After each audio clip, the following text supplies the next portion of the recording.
Good morning, all, and welcome to another edition of Saturday Morning Coffee with Back to Basics Dog Training. Hope everybody's having a pleasant start to the weekend. And like always, for those who don't know me, first-time viewers, I'm Leon. I'm the head trainer here at Back to Basics Dog Training, and each and every Saturday morning at 11 o'clock Eastern Time, I bring to you this live free dog training Q&A session. So if you're joining me, put in the comments, let me know you're here, let me know where you're watching from, and of course, if you have any questions, pop them into the comments and we will try our best to answer all your questions. So, as always, I'm going to start off with the topic of conversation this week until I start seeing some questions. And it's going to be something that I actually had about 3 conversations with yesterday. And it's about people not communicating with the dogs properly. We talk about it week in, week out. I have people telling me the dog is overexcited, the dog is aggressive, the dog is this, the dog is that. And yesterday's in the conversation, it was my dog is leash reactive, wants to kill every dog. When people come to my house, it jumps, it bites them, it does this, it does that, and they're all saying that the 3 people, actually 3 different individuals, said the dog is aggressive. And I always ask the same question, especially when it comes to walking. Is your dog excited when you get the leash out or you're going for a walk? Or do you do the normal routine that people make mistake of? Do you want to go for a walk? You want to go for a walk? You want to go for a walk? And the dog gets all excited. And I also asked the question for the people that were talking about the front door manners. When the doorbell rings, do you do that? Who's here? Who's here? Who's here? Who's here to see us? Yay! And the dog all excited. A lot of people I've noticed recently, and I've said this in these live formats that I put out there, a lot of people are misinterpreting their dog's excitement for aggression. Excitement can turn to aggression very quickly, very easily, guys. So we got to be very careful with excitement. That's why I always tell you guys, reward the calm. If we don't reward the calm, it's very, very hard to control your dog's excitement or emotions. So you really need to learn to control your dog's calm. And what do I mean by that? You can't, I know for my regular listeners here who hear this all the time, you can't open the door when somebody comes to your door if your dog is excited. You can't start the walk with your dog if your dog is excited. It will get them in trouble 99% of the time because they're not going to listen to you because their state of mind is somewhere out in the wild, and they're going to act based on their excited state of mind. It's no different than trying to control children when the children's minds are excited or they're in any other state but calm. You can't, if somebody is hysterical as a human, it's very hard to get through to them and talk to them to get them to calm down. It's too late. They're already in that state of mind. So you need to work on your dog's state of mind first. And one of the biggest misconceptions being on Facebook, being on all the different groups, I read all the different training groups and I read what trainers say and I, listen to the people, what they're saying. And a lot of trainers, especially I hate to say it, men trainers, try to control with this. And that's not the way you're ever going to control your dog. It's almost an impossibility. Yes, can I control a Chihuahua physically? Yeah, absolutely, guys, I can. Can I control a 200-pound Mastiff? I doubt it. So then the easiest thing to do is to work on controlling the dog's mind. And this starts from day one. You bring a dog home, you have to teach it that your house, inside your house, represents calm. Same way we teach our kids inside voices. And remember, guys, if you're watching, shoot me a comment. Let me know you're watching. Put a comment in. I haven't seen any comments coming up yet, so I'm hoping this thing is working right. If you reward the dog's excitement, you come home from work and your dog is excited to see you, which is a great feeling. It makes us feel warm and fuzzy inside. Good morning, Debbie. How are you? Um, you know, If your dog, it's that warm, fuzzy feeling we get as humans. That satisfies our human needs. Our dogs miss us. Our dogs love us. Look at that. I was at work or I went to the mailbox. Hell, let's face reality. And our dog is excited to see us. My human family doesn't get this excited to see me when I come home. And it gives us that warm, fuzzy feeling. But then we pet the dog and we reward that dog's state of mind in that excited state. So let's take it to the next level. If you're rewarding it when you come home from the mailbox or the store or work or whatever, you're rewarding it. And then somebody comes over and your dog does the same exact routine because they're conditioned. They get what they want, which is the affection, when somebody comes through that front door. And then you get mad at your dog for jumping on grandma or jumping on a little child. And you're like, oh my God, stop that. You're going to hurt the dog. You're going to hurt the person. Good morning, Jean. Jean, how are you? Um, so we reward the dog's excitement. And what happens is because you rewarded it, now somebody else is coming over and you're not agreeing with it. As humans, we tend to get angry and yell at our dog, scream at our dog, overcorrect our dog, get frustrated. Same theory. Your energy changes and your dog is like, whoa, what the hell is going on here? You just rewarded me. You went to the mailbox and you came home and I was excited to see you and you petted me and now you're telling me I can't do the same thing to this person. And they get confused. And the reason I say excitement turns to aggression very quickly is because then they get confused. And when they get confused, they don't know what to do. So all of a sudden now they feel they have to do something different, and that's when the nipping and the biting starts. Um, I got a Facebook message, which I realized this morning because I'm not too smart sometimes, from somebody who we worked with their dogs a while ago, and the dog is now nipping at people when they come in the home, and there was some transitions in the home and some stress in the home and all that type of stuff. So the dog regressed a little bit, and that's okay. We just got to regroup it. I'll reach out to her today. Um, and the dog is now nipping at people when they come in. Live keeps freezing. I don't understand why. I got great signal service here. Guys, if it's freezing up on now, you can always catch me later on the replay. This posts right out on the Facebook pages right after we're done here. I think it's instantaneously on the YouTube channel. It takes a little bit longer to upload. But we'll keep working on it. Right now, I'm showing good service. I don't have a other way to figure this out, so I'm going to keep going. Oops, got one. You helped our dog a black lab. I remember Elvis. And new puppy Pepper. I remember them. Elvis has graduated from his muzzle, but they are still not buddies. Slow progress, but progress still. Beautiful. Thank you, Amy. Welcome, Amy. Debbie, thank you for letting me know it's not freezing. Jen, I'm so happy. I was actually thinking about you guys the other day. I was going through my calendar for some reason. I was actually thinking of you guys. And we'll use that case. We have Elvis, who's a black lab, who's pre-existing. They got a new puppy, Pepper, a sheepadoodle, and there was some tension in the beginning. Again, when we're introducing new dogs to each other, guys, it's a process. Nothing is an overnight success. I wish I could tell you it's an overnight success. First of all, if I could make overnight successes, I'd probably charge a hell of a lot more money on my sessions, but there is no overnight success. It's anything worth having, you have to work for. It's that simple. I will tell people, especially when they get a new dog into the home, is don't ever expect your dogs to be BFFs. They just need to coexist. If they become BFFs, great, we did a good job. But as long as they coexist without trying to hurt each other for the dominance role,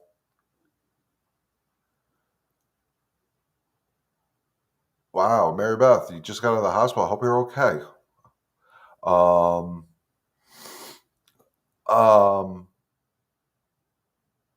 If you, I forgot, lost my train of thought with that hospital comment. If they coexist without playing the dominance game, guys, most of the time when you have multiple dogs in your home, I'm good, thank God. Most of the time when you have multiple dogs in your home, there is a pecking order of every single pack. and I don't care if you look at a human pack or a dog pack, there's got to be some sort of pecking order. The last thing you want dogs to do is to fight for the pack leadership role, the alpha dog. It's the last thing you want to do. There's a young lady I spoke to up in Vermont, not Vermont, Rhode Island, not too long ago, and she is having a huge problem with that right now. And unfortunately, I'm just too far away to help her. We try as best as we can. Elvis is continuing trying to mount her, which is a dominance game, but he responds well to commands when we tell him to go to his bed. Yeah, and that's a good thing. But that mounting thing is they dominate. It's a game. It's not a sexual thing, but it's a dominance game, and that is saying that Elvis thinks it's his job to control Pepper. It's not his job to dominate Pepper. It's not, guys. It's just simply it's that simple. It's not allowed. So yes, he's great at his obedience. Go to your place, go to your bed. But there still should be discipline involved when he tries to mount Pepper. And it's hard because you never know when they're going to do it.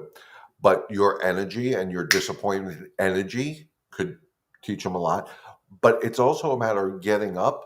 I just had this recently, guys, at a dog park. I think I was telling you the last week or the week before. I went to a dog park to work with a customer, and there was not even a dog I was working with going in there trying to mount every single freaking dog in the park because it wanted to show I'm the king crap around here. And I don't know if it was a he or she because it doesn't make a difference. And I know from doing this for enough years that could become a potential disaster, especially in a dog park area, because another dog doesn't want to be mounted. Please help. I will get to that in a second. I just want to finish this trend of thought. So what I did is when I realized this was going to be a major problem, I went over to the dog that was doing the mounting. Now, again, kids, don't try this at home. You can do it different ways. This is how I chose to handle it. Is the owner wasn't paying attention to the dog, and at that point, I'm going to take over. Is I grabbed the dog by the scruff, and I held him. Not angry. I wasn't angry at the dog. And I waited till the dog's state of mind changed. Once that dog realized, oh crap, this guy's now in charge of this community, this park, this pack, he calmed down or she calmed down, and I just let the dog go, and the dog then coexisted with the other dogs not trying the nonsense. I think I had to do it twice, to be honest with you. But the dog understood, oh, new reign. So if I was there with Elvis and Elvis is trying to mount Pepper, I may bite him in the neck, or if I have a leash on, I pop. No, the discipline still has to be there because it's an unacceptable behavior. Remember, every behavior that you don't like, you have to teach a different way to do it. And you hold them there until they're calm, and then I would send them to their bed, if that makes sense, when they're calm.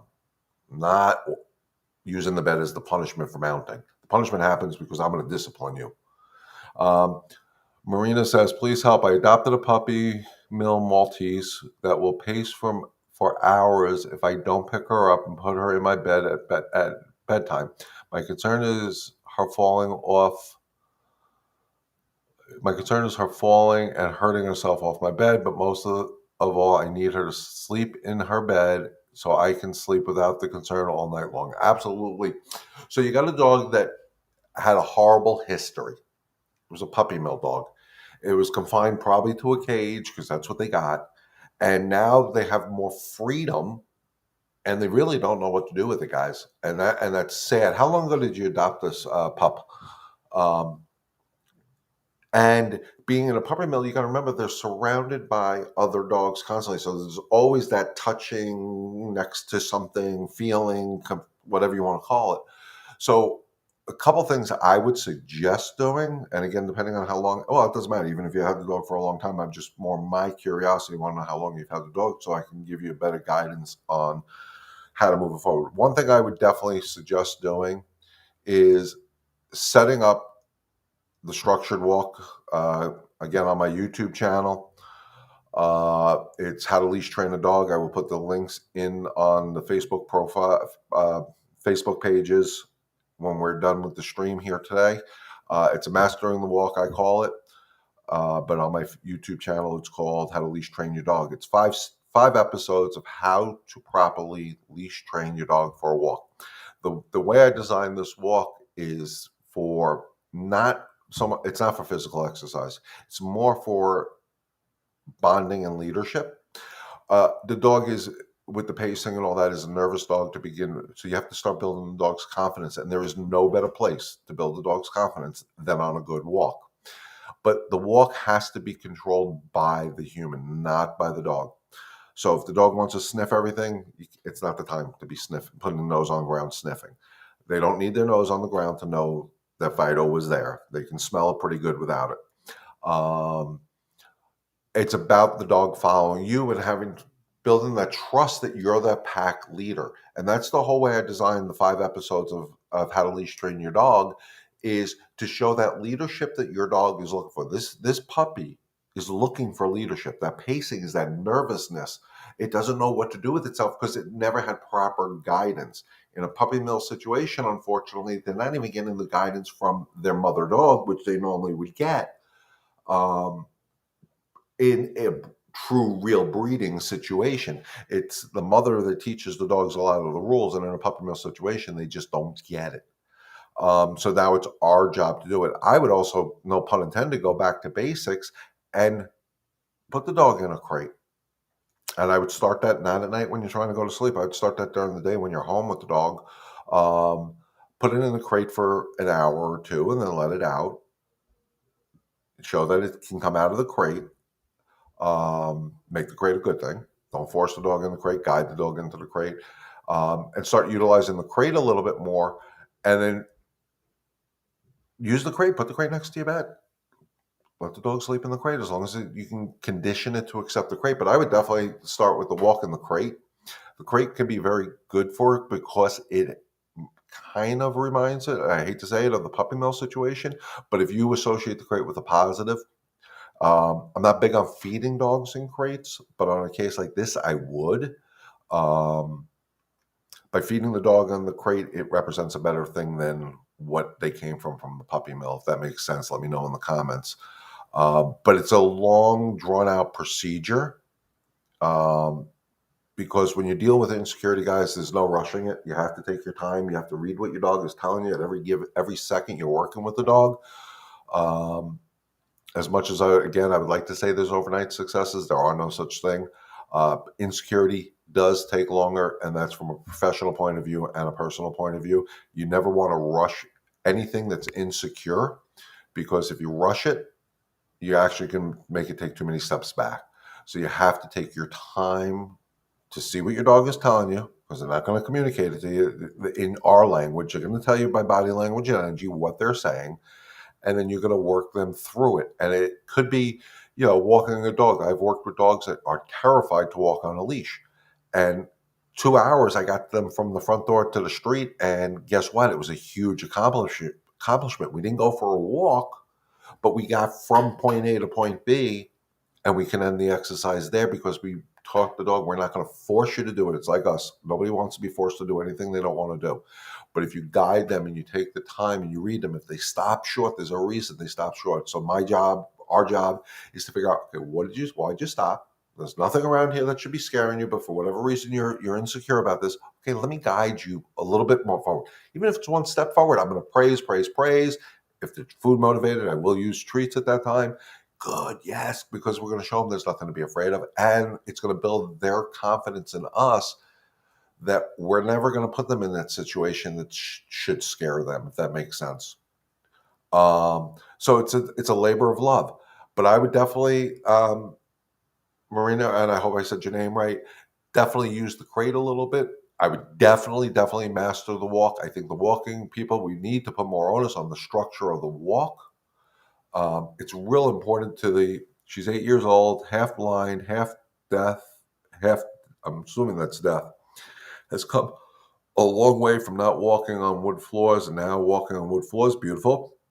She sleeps most of the day, which is why she has so much energy at night. I don't get to hear everything you said due to the reception, so I'll have to catch a show later. I've had her almost a year. Okay. Again, work on the walk, work on the crate. Catch another replay. If you have any questions, of course, after the fact, shoot me a comment. private message me at Back to Basics Dog Training on Facebook. I'll put my information up on the captions right now. I think I have it here. You can always text me at this number, shoot me an email. Shoot me an email. Let me know if you have any questions. That's why this information's there. Text me at the number on here. Email me. Go to Back to Basics Dog Training. Private message me. Whatever. I'm always available to help. As long as I see the messages, I will respond to them as best as I can. And remember, guys, if you need a little bit more detail than I give here on the Saturday morning thing, we can always set up Zoom sessions. Zoom sessions are a very affordable way of training. It's real good for you because it's one-on-one. We're dealing with your issues, not a plethora of issues.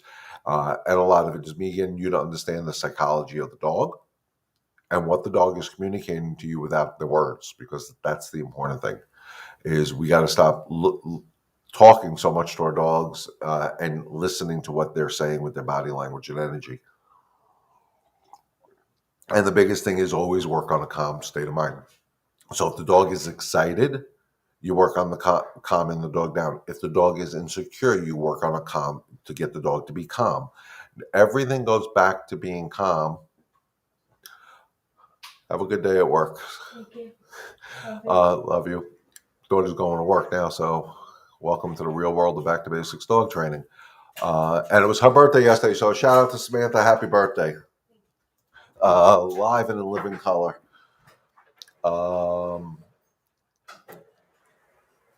So, again, if we work on the state of mind with the dogs, guys, and we always look for the calm, it's a better way. You can communicate so much quicker to your dog when they're in a calmer state of mind. But reality states they cannot get to a calm state of mind if you're not. And that's the truth. If you're taking your dog for a walk and you're nervous because a dog may be coming, or a person may be coming, or a bicycle may be coming, or whatever may be coming, you're not calm.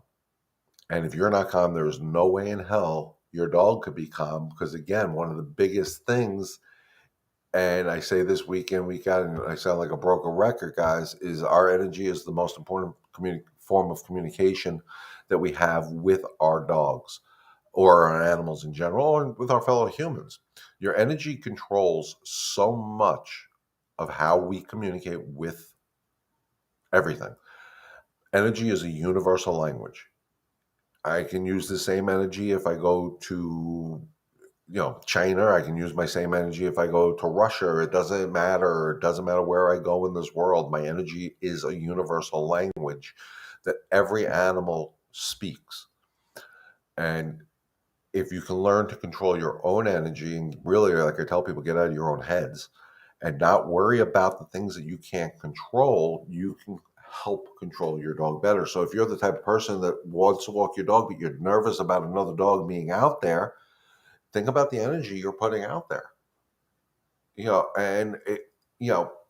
I've worked with so many people over the years, and I don't know how many of my regular, my private customers are on there, that we've done this, where they're dogs who normally misbehave when I before I come to the house. They jump on their gas, they do this, they do that, they act like idiots. When I walk in, because they sense my energy really that quick, they don't do that when I'm there. And they're like, well, that's not the dog I have. No, that is the dog you have. We communicated properly, so they understood. I don't accept you jumping on me, and I didn't have to verbalize it to the dog. So again, it all comes back down to your energy. And as long as you can stay calm, your dog doesn't understand it. So if you're the type of person that wants to walk your dog and you're worried about everything outside, don't walk your dog, because you're going to make the dog do the same thing you're doing. Somebody's there. There's somebody. And the dog is going to do the same thing. I just got a great follow-up with a customer I worked with in Virginia. And I think it's a golden doodle, if I remember. It could be a Bernedoodle, it could be a whatever. It's one of the doodle breeds. And, his dog had a lot of energy. Oh my God, guys, this dog was like bing, bing, bing, ricochet rabbit. And he lives in an apartment complex. He had to walk the dog. They have to walk the dog. and it was a struggle. And the dog's ability to pay attention because of his state of mind was non-existent. He's going to hopefully videotape it, send it to me, and I'll post it out here on Facebook shortly if he sends it to me. He now takes the dog to a big soccer field. He puts the dog at one goal line of the soccer field. He walked all the way to the other, told the dog to stay. The dog stayed. He called the dog came right to him, no distractions. And that's because he took the time to really get to understand how to reward the dog's calm. And it's helped him in his personal life because he's staying calmer. And his girlfriend, fiance is staying calmer. And the dog is definitely responding to the better energy. I tell you that this all the time with Zoe. I take Zoe out. I take her off leash. I was telling somebody yesterday, I have so many commands because I wanted to bulletproof her so much when she was off leash. I can snap my fingers. If she's going too fast, she stops. I can say, excuse me, and she stops. I can say, hey, I can say, stop. But I've worked with her on all these different verbal commands and sound type of commands. So she understands when she's off leash. If she hears me say something with the energy I'm putting out, she knows that means wait for me. So I don't have to worry about her if there's another dog or if a car passes or if anything. I don't worry about the what ifs because I can't control the what ifs. So what I do is prepare them so I never have to deal with the what ifs. Because I can't project or predict the future. So I'm going to put my contact information back up here for you guys. This way, again, you can always text me or email me. Those are the two best forms of communication, or reach out on Facebook Messenger for any questions on anything that I go over every week. I mean, these lives are up there. They're up there for life. They're on my YouTube channel in a playlist called Saturday Morning Coffee, I think.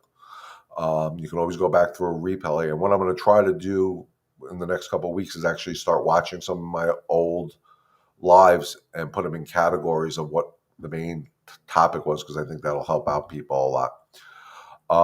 So now I'm going to pose a question to anybody watching this now live or later on the replay. Is I really want to start producing some videos for you guys to help along with the training process. So what I'm asking you guys to do is put it in the comments or send me a message and let me know what type of video would you want to see to help you and your dog have that happy, balanced life together. If you could do that for me, I will work very hard on trying to get those videos in place. I'm going to use my dog Zoe, and I'll use my grand dogs Brody and Milo, maybe for the subjects, because it'll be easier for me to get that under control than trying to do it when I'm live and in a session with somebody, and it's not fair to invade other people's privacy. Also going to be working on some blog articles. The first one I'm working on is emotional support dogs and the need for them, and the need for us to change some of the laws when it comes to emotional support dogs and put a little bit more restrictions on the training process for those. And I think we need our government to change some of the laws when it comes to emotional support dogs, because they're very, very valuable to helping people with emotional disorders, and people take advantage of it, and we need to stop that. So that blog actually is on my computer right now as we're talking. I've been working on it for a few days, but I hate the way I write, so it's going to take me a while. That will be on my website, which is www.backtobasicsdogtraining.com. Liz, welcome. Introducing a new dog into the family that each has a dog, and we spend a lot of time together. Okay, first thing, for every time you introduce a new dog to the family, to the pack, I don't care if you guys live together or not live together, whatever, you're all in one house at one time, holidays are coming up, dogs are going to be greeting each other. Best thing is everything has to start off calm. They cannot meet each other when they're excited. And in the beginning, everything should be controlled by the humans. Leashes should be utilized. But best thing you can do is neutral territory, do pack walks together. Neutral territory. And when we're introducing dogs together, especially on leash, it's not about playing. It's not about sniffing each other. Again, they don't need their noses up each other, but to know what Fido ate for breakfast. Their sense of smell is strong enough. They're not to play on leashes because, one, they get tangled up. If a dog gets spooked, takes away their flight mechanism. If they don't have their flight mechanism, the next step would be um, a if they don't have flight, they have fight. And the other dogs are extremely extra large. It doesn't matter, large, small, little dogs you got to worry about more with the Napoleon complex trying to be bullies. But again, if you introduce the dogs in a calm state of mind, that's why I kind of like the neutral territory theory too. Meet at a park, meet somewhere down the street from somebody's house, whatever. But if they get excited when they see each other, make your leash corrections. No, sit, give them something, and just I kind of like the idea of doing it sometimes in a park because then you can all just stand in a circle and have conversations with your family member or your friends or whatever, and the dogs are staying there calm, so they're learning. Oh, when this pack of humans and dogs are together, it represents calm. Because again, you're conditioning them to be calm. So when you bring them into the homes, they're calm. And what I tell people all the time to do is we did the meet and greet. We're in a park. Everybody's calm. Yay. We get back into the cars unless the park is close to home. We walk back home, but everything is based on calm, structure and calm. Get back into the house. I always say one dog at a time. They don't go into the yard, but they stay on leash because you want to change the perception. Okay, we're inside the home now. And that represents calm. They need to coexist. They don't need to play. If you want to go into somebody's yard and let them play, only let them off leash when they're in a calm state of mind. So if you go into the backyard and right away, most dogs have a perception the backyard is a free-for-all. And I don't agree with it. It's not a free-for-all. It's still a structured area because it's my backyard. I'm going to control the amount of excitement. So one, my lawn doesn't get ripped up. I don't have holes dug in my lawn. I don't worry about dogs escaping through fence lines or whatever. I represent the backyard as calm. So you bring the dogs out. If dog A is calm first, we let dog A off the leash. But we keep them away from the other dogs that are on leash still because it's not fair. And then as they calm down, we let them off. But then we control, we watch. You got to stay diligent. And this is the same theory I use in a dog park. I don't let dogs into dog parks if they're excited because it will be a problem. Remember, excitement turns to aggression very easily, especially if any of the dogs that are in the family, this pack, have a dominant tendency. And then if I see that level of play get too much, if dog B is getting a little too excited, I put dog B on the leash and I go back to a neutral space in the yard. And when dog B is calm, I reward the calm by letting him off leash again. It's a process you have to go through. That's something I got to talk to my daughter today. Maybe I'll do that with her husky because he gets very excited when he sees other dogs. Maybe I can convince them to meet me at a dog park. And I'm going to show how to bring a dog. And it's the same theory that you're asking about, Liz. You can't go into a dog park if your dog's excited. You can do that in a yard too by having, what was it when we played tag, home, which was a safe space. If you're playing tag and you run through a tree and that's home, you can't touch me here. Same theory. So if I see a dog B getting excited, I'm going to put dog B on the leash. I'm going to go to the safe spot, make sure no other dogs come near within a 3 to 4 foot radius. I kind of use as a guideline. And when dog B is calm, I let him off leash and let him continue to play. And what all the dogs are realizing, one is the humans are in charge. It's not a free-for-all. It's not a playground. This is still my yard. I'm going to control it. And the amount of excitement is only allowed to get to a certain level. And you got to dictate that level. If you got big dogs and then you got a Chihuahua in the mix, you got to make sure that big dogs don't trample the little dog accidentally. That's why in dog parks, they separate big dogs and small dogs sometimes. It's not for the fighting purposes. It's the little dog getting trampled, But again, if you're dealing with a situation with some, like you said, extra large dogs, and you got the smaller dog, you really need to control the amount of excitement, and it's got to be very little because inadvertently the bigger dogs can hurt the small dog. So, if you use a 0 to 10 scale on the excitement scale, 0 being asleep, 10 being, oh my God, what the hell did I create? When I deal with situations where I got the big and the small dogs, I usually don't let the excitement get more than a 2 or 3 because the little dog can get hurt too easily and it'll be so unintentional. But then the big dogs get in trouble because they're always, getting picked on because they hurt the little one. So, but it's a labor of love, and don't expect again it to happen overnight. And there's nothing wrong within the house keeping dogs tethered to humans to keep the level of excitement, especially inside a house where it's confined quarters, to a minimal. And you're allowed to do that to teach them that the house represents calm. When I have a pack of dogs, when I used to do the dog sitting in my house when I lived up north, these dogs, there was no playing in my house because they're destructive. It's claustrophobic. They bang into furniture. They knock things off. I don't allow play. The play was in the yard. So inside the house should never be a play area for dogs. My daughter and her husband's dogs are super excited, and they have a large property, so they don't walk them anymore because they were overreactive to other dogs. So Liz, definitely, I would suggest having your daughter and her husband and your son-in-law watch my video series on YouTube. Like I said, I will put the link up there. I'll put the link up on the Facebook pages. Liz, are you on whose Facebook page are you watching this through? Is it Remember Me Rescue? Is it Back to Basics? I'll put it on both, but I'll find your comment and I'll actually put the link to the playlist on Mastering the Walk. Guys, just because you have a big backyard doesn't give you an excuse not to walk your dogs. Sorry, it's a BS excuse. So dogs need walk. The walk is not for physical; it's for mental structure. And I'll make sure I put the link up on Remember Me Rescue as well.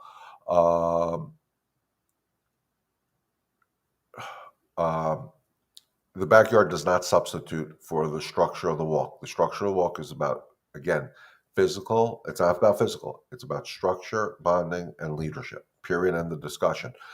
They need it. And again, I'm going to use real life situations. With my daughter's dog chewed the molding upstairs because they used to keep him in his what we call doggy jail because there's a pen underneath the stairs and it kind of has bars and it looks like a doggy jail. And they started giving him some more freedom and leaving him out there the day. Over the summer, they resodded their backyard, so the dogs were getting walked constantly, and the dog was doing really good. Now that the yard is starting to take place, they're just letting the dogs out. They're not walking Milo as much, and guess what happened? He chewed the molding. And why? Because he was mentally frustrated, because that walk is designed to mentally challenge your dog. A mentally challenged dog is a tired dog. A tired dog is a good dog, guys. That's the bottom line. So the excuse that, especially when I was up north, I heard it a lot more. I have a big backyard and I don't need to walk the dog. It's a bunch of hooey. The walk is, again, not to tire out the dog physically. It's to tire out the dog mentally. A tired dog is a good dog, and I'll repeat that a million times. But with that being said, guys, we're at the magic 40-minute mark. If there's no other questions, we're going to wrap it up for the weekend. There'll be plenty more videos coming out. Like I said, anybody who has a idea that they would like me to put out on video to help you with some of the things you're stuck on, shoot me a comment, shoot me a text, shoot me an email. There's millions of ways to get in touch with me. Let me know what videos you would like to see out there, and I'll do my best to put them out there for you guys on my YouTube channel. So if you haven't subscribed to my YouTube channel, please make sure you do. It's Back to Basics Dog Training. It's pretty simple. Just look for my logo. And we'll get the videos up there for you. But if there's no other comments or questions for this week, we're going to wrap it up. As always, thank you for inviting me to your homes this Saturday morning and every Saturday morning. I really, really do appreciate it. Remember, this is a free service that I put out there. The only thing I ask in return is please share this with Back to Basics Dog Training with your friends and family members around the country, around the world, so we can live up and help me achieve my goal that together we can help one dog and one family at a time. With that being said, guys, enjoy the rest of your weekend. As always, stay healthy, stay safe. God bless. And remember, together we can help one dog and one family at a time. Enjoy the rest of your weekend, guys.